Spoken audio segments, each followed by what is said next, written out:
Studio Balado. Ça fait beaucoup pour moi de pouvoir être là à la lumière pour toute cette partie de ma famille qui vivait justement dans l'ombre. Et quand j'étais là aux Jeux Olympiques, sur le terrain, j'y pensais beaucoup. J'étais choqué ici en Belgique. Il y a beaucoup de types de gens, de cultures, de religions. Je me posais beaucoup de questions, parfois à haute voix, je ne devais pas.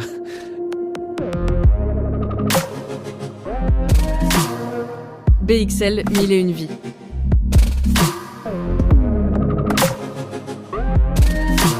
Un podcast de Camille Loiseau et du Studio Balado. Des récits de ville en miroir. Une rencontre entre deux personnes qui ne se connaissent pas et qui ont au moins une chose en commun. Un lieu, à Bruxelles. À vous de deviner lequel. Épisode 9. Le défi d'Ambre et Antonio. Chapitre 1. Comme au théâtre. Sur le chemin, il y a le carillon et ses 24 cloches. Les sirènes de la police, reconnaissables entre mille, et la musique qui s'échappe des haut-parleurs des magasins pour déferler dans la rue. C'est l'heure de pointe et la ville est bruyante. Mais une fois arrivé sur le lieu-dit, la partition change. Celle-ci est virtuose, pleine de langues et de variations.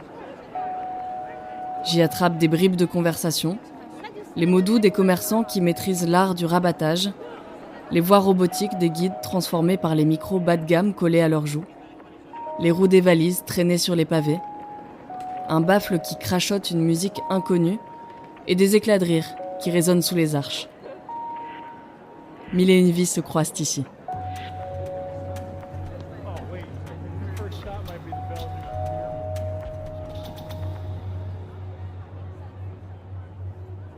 C'était comme un rêve. J'y arrivais pas à respirer vraiment, à comprendre qu'est-ce que c'était cet endroit tellement étonnant. Et ici, il y a des siècles et des siècles d'histoire et c'est intéressant comment il y a une mutation.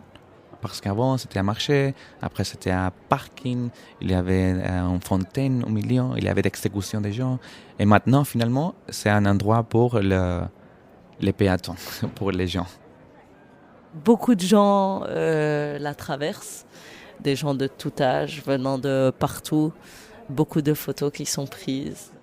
Il y a énormément de pavés, il y a des belles lumières, surtout le soir quand on vient, c'est bien décoré, bien lumineux.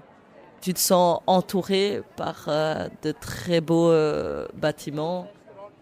Il y avait des maisons en bois avant, après c'était la reconstruction en pierre. Et la reconstruction s'était faite aussi selon le style d'architecture du moment, du siècle. C'était le gothique avant, après c'était le baroque italien. Maintenant, il est préservé parce que c'est UNESCO. Il ne faut pas bouger grand-chose maintenant. Si tu as de la chance, le jour où tu passes, il y a des fois des chouettes concerts organisés, souvent des chouettes événements. Quand tu passes proche de Noël, il y a souvent un beau sapin au milieu. Donc c'est toujours aussi quelque chose de venir découvrir à quoi ressemble le sapin cette année-là. Puis quand on va plus tard le soir, pas mal de jeunes aussi qui aiment passer là pour boire un verre. Quand il fait aussi un peu plus chaud, se poser là par terre, discuter, prendre ton petit baf de musique. C'est un endroit aussi où j'espère retourner bientôt avec mon bachelier et puis mon master en poche parce qu'on est aussi célébré là-bas. J'aime bien travailler là-bas. Je me sens comme au milieu d'un grand théâtre. Et comme mon tour c'est d'expliquer, et moi j'ai fait l'actuation aussi, quand il y a les bombardements, et j'ai fait des sons, tous les bruits, ça. Et les gens ils me regardent comme ça, waouh, ça s'est arrivé ici, c'est vrai? Oui, tout était l'incendie, l'enfer. Alors je l'utilise comme théâtre aussi, parce qu'au Chili j'étais un acteur, et ici j'aime bien aussi être un acteur. Chapitre 2. Les personnages. Je suis Antonio Meyer. Je suis né en Chili, en centre Chili. Ça, c'est très important à dire parce que Chili, c'est le pays le plus long du monde. j'ai rencontré Antonio au cœur de l'hiver. Polaire, bandeau thermique et vêtements techniques, il m'a tout de suite paru équipé pour toutes sortes de situations. Il n'est pas très grand, avec la langue bien pendue et le sourire solidement accroché. Je lui ai demandé de préciser d'où il venait. Ça s'appelle Melipilla. Pour la Belgique, c'est une très grande ville. Pour moi, c'est une ville normale à cause de la taille. C'est entre la montagne et la côte. Quand je dis je viens du Chili, tout le monde pense qu'il y a le soleil partout. Mais non, le nord du Chili, oui, c'est comme désert. Moi, je viens du centre du Chili. C'est comme les vignobles, comme l'Italie et l'Espagne. Mais après, il y a le sud du Chili, que c'est comme en Belgique. Et je suis prof d'anglais et je faisais des guides touristiques en Chili. Et je fais ça maintenant. Je fais visite à pied et la calèche. Je me sens comme un phare, on dit un phare, qui va montrer la lumière, qui va allumer quelques détails, quelque chose, parce que c'est comme c'était pour moi à l'avant, j'étais aveugle. Je regardais les bâtiments et tout ça, mais j'étais aveugle en même temps parce que je ne comprenais rien. À l'endroit où Antonio gare sa calèche aujourd'hui, il y a quelques années, plus de 6000 personnes s'étaient rassemblées pour célébrer une victoire historique. Ça a vraiment impacté tout le pays. On en a parlé partout, dans les journaux, à la télé, à la radio. Et lorsqu'ils sont rentrés, ils ont été célébrés. Et j'étais là, c'était en décembre 2018, le 18 décembre. Je venais d'avoir tout justement 18 ans et j'ai raté l'école pour pouvoir être là. Je suis Ambre Balanguin, j'ai 23 ans. Je fais partie de l'équipe nationale belge de hockey féminine, les Red Panthers. J'ai googlé Ambre avant de la rencontrer. Voici les mots qui en sont ressortis. Étoile montante, le talent à l'état pur, ou encore la nouvelle pépite des Red Panthers. Mais quand elle m'ouvre la porte de l'appartement familial, qu'elle occupe avec sa mère et sa sœur jumelle. Bonjour. Camille. Ce que je vois, c'est une jeune étudiante de 23 ans, plongée dans ses révisions. Son journal intime encore négligemment posé sur la table du salon. Je l'imagine y inscrire ses rêves, et parfois, peut-être, ses déceptions. J'ai toujours été inspirée d'abord par les hommes. Les Red Lions sont les premiers qui ont commencé à mettre la Belgique parmi les meilleurs dans ce sport-là. Donc ça m'a toujours inspirée à moi aussi faire partie de l'équipe nationale et que nous aussi on écrive un nouveau chapitre de notre histoire. C'est un jour historique pour le sport belge car jamais d'équipe masculine n'a remporté de championnat du monde dans un sport collectif olympique. Après 3 médailles d'argent à l'Euro 2013, 2017 et au JO 2016, les Belges peuvent enfin rêver d'un titre majeur. J'étais tout devant dans la foule, juste en dessous du balcon et de les voir là-haut, ça m'a vraiment donné des frissons, de la joie en même temps et tellement d'envie de travailler dur pour y arriver aussi. Et je disais toujours et je continue à dire à ma famille qu'un jour, moi, j'y serai. Il y aura de la musique, je vais danser, m'amuser, faire la folle là-haut. Vous n'êtes pas prêts? J'adore m'amuser, rigoler, faire des blagues, etc. Mais quand c'est le moment du match et que ça commence, là, je suis super sérieuse, quoi. Je suis pas là pour rigoler. Moi, j'adore gagner. Et c'est bien d'avoir le savoir quand il faut faire le switch, quoi. Quand tu dois être sérieuse et quand tu rigoles plus. Chapitre 3. Une pour toutes, toutes pour une. Allez, j'essaie d'avoir une petite routine en équipe nationale. Dans le bus, moi j'ai mon casque et souvent des musiques avec des paroles pour me mettre un peu en confiance. Celle que j'écoute toujours juste avant de sortir du bus, c'est une musique de Coeli, Don't Care elle s'appelle. Elle me fait penser à mon parcours et voilà, au fait que parfois aussi quand t'es jeune on te met un peu sur un piédestal. Il y avait pas mal de bruit par rapport à moi, upcoming talent, rising star, etc. Aussi, ça me fait penser aussi à mon sang africain du côté de ma maman. On connaît aussi le passé entre le Congo et la Belgique, bien évidemment. Le 30 juin 2020 a marqué les 60 ans de l'indépendance du Congo, après 52 ans de colonisation belge. Cette période post-coloniale pose entre autres la question de la mémoire. J'aimerais reprendre ici les mots du politologue Grégory Mosé.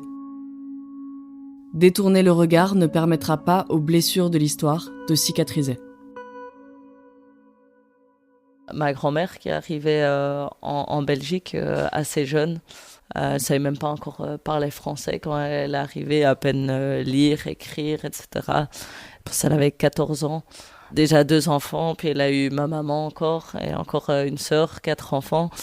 Elle a réussi à gérer tout un truc en partant vraiment de rien, en étant dans un pays où elle connaissait absolument personne.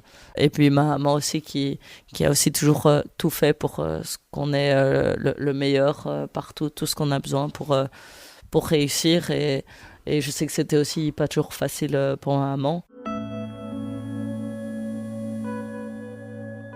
Ça fait beaucoup pour moi de pouvoir être là à la lumière pour toute cette partie de ma famille qui vivait justement dans l'ombre. Et quand j'étais là aux Jeux Olympiques, sur le terrain, j'y pensais beaucoup. Quand je fais remarquer à Ambre qu'il n'y a que des femmes fortes dans sa famille, elle sourit. Sa mère et sa sœur sont omniprésentes. Dans ses mots, sur le bord du terrain, et derrière chacun de ses pas. C'est un rêve qu'on partage toutes ensemble parce que, mine de rien, même si c'est moi qui m'entraîne, etc. pour y arriver, elles sont mon plus grand soutien. Et elles vivent tout ça avec moi et elles vivent justement l'entièreté de la chose, pas juste les moments de gloire ou les moments où tu passes à la télé pendant les tournois ou quand tu fais des belles performances. Voilà, c'est les seuls qui peuvent me comprendre tout à fait et qui savent exactement le chemin que j'ai parcouru pour arriver à là et le chemin que je vais continuer à parcourir. Je ne sais pas réussir tout ça seul. Rappelez-vous, le 18 décembre 2018, Ambre était dans la foule pour acclamer l'équipe nationale belge masculine de hockey sur gazon, les Red Lions. 6 ans plus tard, cette foule, elle l'observe d'en haut et y reconnaît des visages familiers. Finalement, j'y suis allée en rentrant des Jeux Olympiques de Paris. Nous, on est arrivé 4e, donc ça, c'était une déception parce que je voulais vraiment avoir une médaille et on avait tout pour avoir une médaille. Mais donc, c'était particulier parce qu'en même temps, je me disais, waouh, tu vas quand même être là sur le balcon avec plein de gens qui sont là pour vous célébrer, tous les Olympiens. Donc, c'est quand même un truc de dingue. Mais en même temps, je me dis, punaise, moi, je voulais être là avec ma médaille olympique, quoi. Donc, c'était un sentiment partagé. Mais après, en fin de compte, je me suis dit, faut que tu profites à fond, quoi. Je me suis rappelé justement de ce moment-là. Je me suis rappelé que j'ai toujours dit que je rêvais d'y être. Et même si j'y suis pas encore avec ce que je veux, c'est-à-dire une médaille d'or, j'y suis quand même et c'est pas rien, quoi. Il faut en être fier. J'adore tout autant être dans la lumière que être parmi les gens qui célèbrent sur le côté. Du coup, c'est sûr que cette place a un endroit symbolique pour moi. Chapitre 4. Voir le monde. Alors, comme j'ai fait des visites à pied au Chili, j'ai rencontré Marie. Et à la fin de mon tour, elle m'a laissé sa carte. On s'est écrit un mail et après, on s'est rencontrés à Santiago. On est devenu un couple. On a passé le Covid au Chili. Et après, on a décidé de venir ici en Belgique pour voir comment ça se passe, l'aventure ici. On était les deux, je crois, dans la même situation, comme très ouvertes à l'aventure de l'amour. Quand on était dans ma petite ville là-bas au Chili, moi, je présentais Marie à toutes mes amies et tout le monde disait « C'est quoi ça? C'est quoi la Belgique ?» c'est où ça? Même pour moi, peut-être je connaissais Bruxelles, parce qu'on a un légume au Chili qu'on dit le chou de Bruxelles, repollo de Bruselas. Je sais que c'est la Hollande, ok, l'Angleterre, la France, ok, l'Allemagne, évidemment, mais qu'il y avait un pays petit au milieu de tout ça, je ne savais pas, c'était pas pour moi très clair. Antonio ne le sait pas à ce moment-là, mais des liens historiques existent bel et bien entre le Chili et la Belgique. Le 11 septembre 1973, un coup d'État militaire met fin à la présidence socialiste de Salvador Allende. La catastrophe chilienne, comme on l'appelle, force 1 million de Chiliens et Chiliennes à fuir la dictature de Pinochet.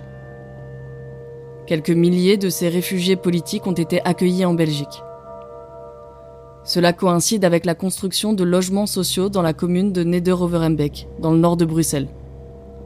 36 familles chiliennes s'y installent, et le quartier Versailles adopte alors un nouveau surnom. Ce sera Chile Chico, le petit Chili. Chili, c'est un pays très isolé. Il y a une mentalité très spéciale aussi, on va dire, spécifique. Il n'y avait pas de grandes migrations historiquement au Chili, comme des autres pays, par exemple, en Amérique centrale. J'étais choqué ici en Belgique. Il y a beaucoup de types de gens, de cultures, de religions.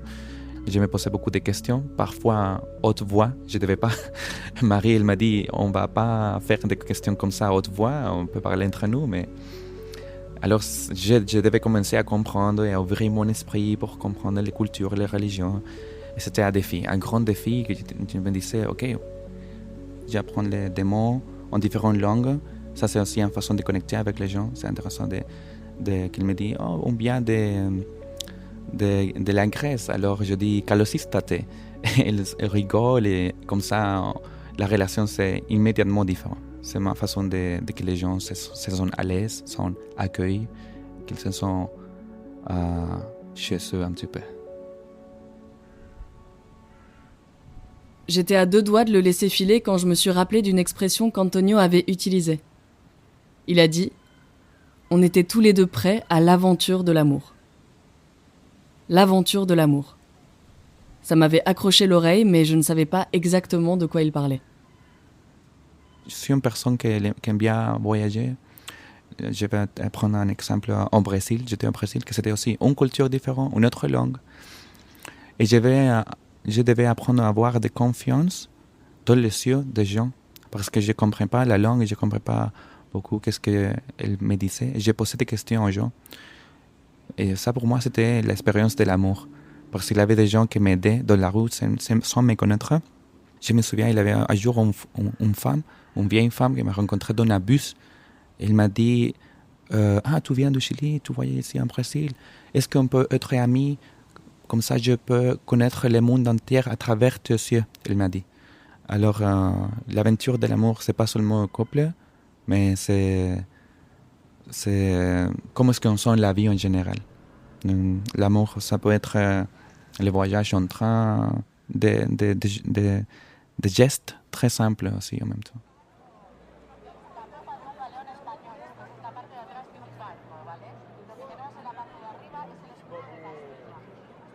Je suis toujours au centre de la place. J'écoute. J'observe. Il y a les statues, les dorures et les drapeaux. Les conducteurs de calèches, les peintres aux ateliers de fortune et les livreurs précaires qui transportent les repas encore chauds de leurs clients impatients. Est-ce le trajet le plus court pour arriver d'un point A à un point B? Ou est-ce que, comme moi, parfois, ils font juste le détour pour l'admirer? Il y a du monde autour, comme toujours. Je les vois lever la tête, faire un tour à 360 degrés comme pour tout voir d'un coup d'un seul et tout capturer. Fonction panorama, puis selfie, #nofilter. Dans un coin de la place, un enfant au pas hésitant avance sur les pavés. Des étudiantes mangent leur cornet de pâtes assises sur le trottoir. Un homme fait sauter l'opercule de sa canette. Une femme pleure au téléphone. Il y a ce couple fraîchement amoureux qui se regarde dans le blanc des yeux et celui qui fixe le vide sans rien trouver à se dire. Je pourrais y rester des jours. Malgré mes tentatives, ce lieu est impossible à épuiser. Comme Bruxelles, la Grand Place est un aimant qui attire et ne vous lâche jamais. Merci à Ambre et Antonio pour leur confiance.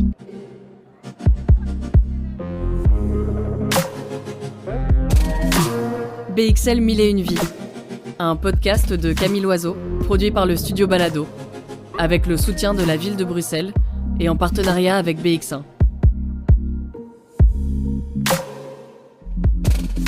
À la réalisation, Michel-Ange Vinti. Générique original et mixage, David Federman. Direction de casting, Caroline Renaudière. Production, Michel-Ange Vinti et Julien Barbier, assisté de Shaima Haji. Si vous avez aimé cet épisode, n'hésitez pas à le partager, commenter, liker, laisser des étoiles, bref, à en parler autour de vous.